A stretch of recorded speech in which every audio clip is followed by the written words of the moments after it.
everyone, and a massive welcome to the channel. So in today's video I wanted to talk a little bit about my daughter's chickenpox.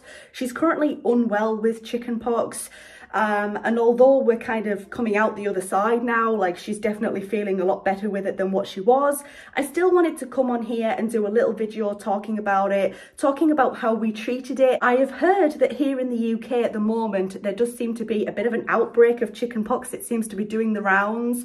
A lot of kids are getting chickenpox at the moment, and I think that it's definitely worthwhile saying that although many people will already know this, I'm sure, chickenpox is contagious. So if your child or children has chickenpox, then keep them off nursery, keep them off school, keep them inside until they are no longer contagious. Because the thing is, you guys, someone could contract chickenpox who has a weakened immune system, and that then could be really, really nasty for that specific person. And of course, adults can get chickenpox as well. But of course, on this video, I'm just focusing on my 1-year-old. My stepson was unwell a couple of weeks ago with chickenpox, and then Ellie started to feel unwell with chickenpox.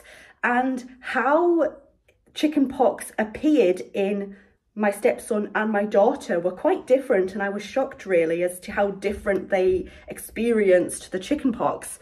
So yeah, I think it goes to show that just because one child deals with it a certain way, it doesn't mean another child will deal with it the same way. I'm pretty sure that with Ellie, my daughter, she was starting to feel under the weather before spots had even started appearing on her skin. She was very, very clingy. She wasn't sleeping as well as she would normally do.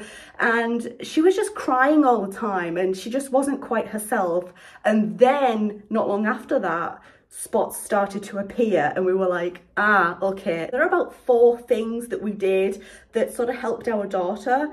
And one of them is quite obvious, and that's calamine lotion. We got this from Boots for literally about £1.50. My daughter really enjoyed me putting it on her for the first couple of times I did it. But then as she was getting more irritable, more itchy, the spots had spread more.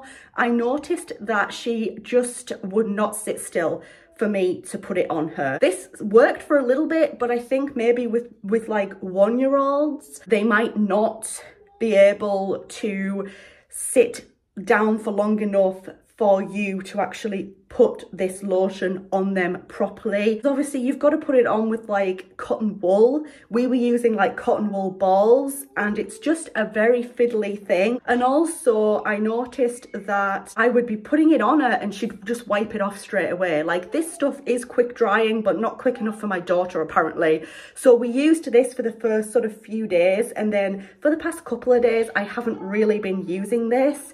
But obviously that is something that we did use, and it did help out in the early days when she didn't really have too many spots. This next thing that we used has been an absolute lifesaver.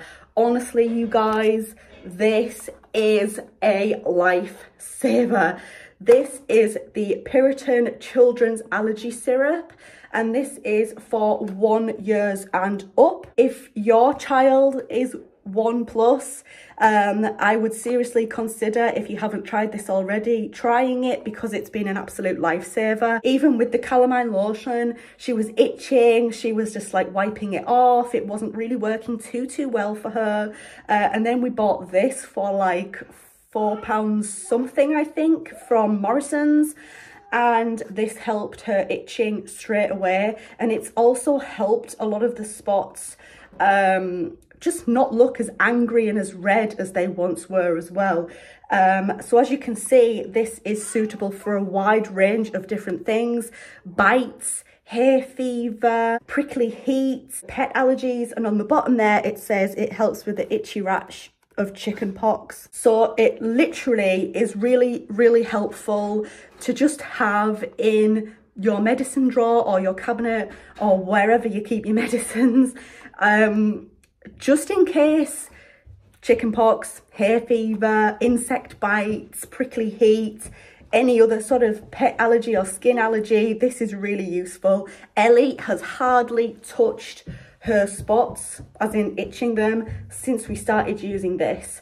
And this definitely has been such a massive lifesaver when it comes to treating her chickenpox. Another thing, this is something that my stepson's mum gave to us. Basically, it's oilatum, and oilatum is very, very well known for helping eczema, but it's still quite soothing on the skin for things like chickenpox. Basically, you add this to the bath and obviously have your child bathe in it. You kind of soak them in this liquid and you kind of pat the liquid on them whilst it's in the bath, and it's really, really soothing. I feel like this did help Ellie. We've tried it a couple of times. I would say if you haven't tried something like this, you may want to do that. Finally, and this is a really obvious one, but this is children's paracetamol, so basically Calpol, and this is for babies and children aged 2 months plus.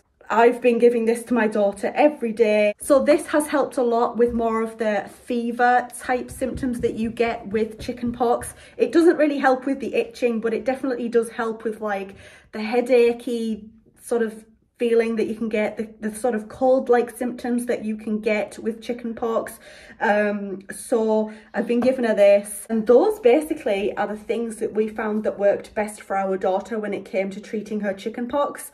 Right now, like I say, she hasn't really been getting any new spots, but the spots that she does have are showing signs of starting to heal. They're not looking as angry and as red as they once were even just a day or two ago. And I think a big part of it was that Piriton. Obviously, bear in mind, like I said, I'm not a medical professional. I'm just here sharing what worked well for my daughter while she's had chickenpox, as I am aware that it is going round quite a bit at the moment here in the UK. So I wanted to share a few things that helped her. But yeah, have a look on the NHS website if you're needing advice or anything like that on how to treat chickenpox or what's best to do. Obviously, I think one of the biggest issues with the chickenpox for Ellie is because she's so young, it was very difficult for her to understand, like, don't itch them or try not to itch them, because obviously that's another way that they can spread. Obviously, if you itch them too much, they can then get infected and it just gets nasty.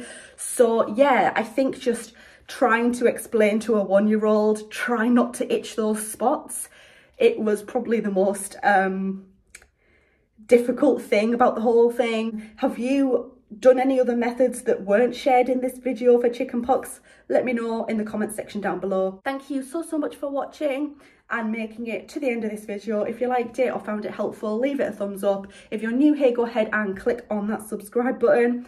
Thank you so much once again, and I hope to see you in my next video. Bye everyone.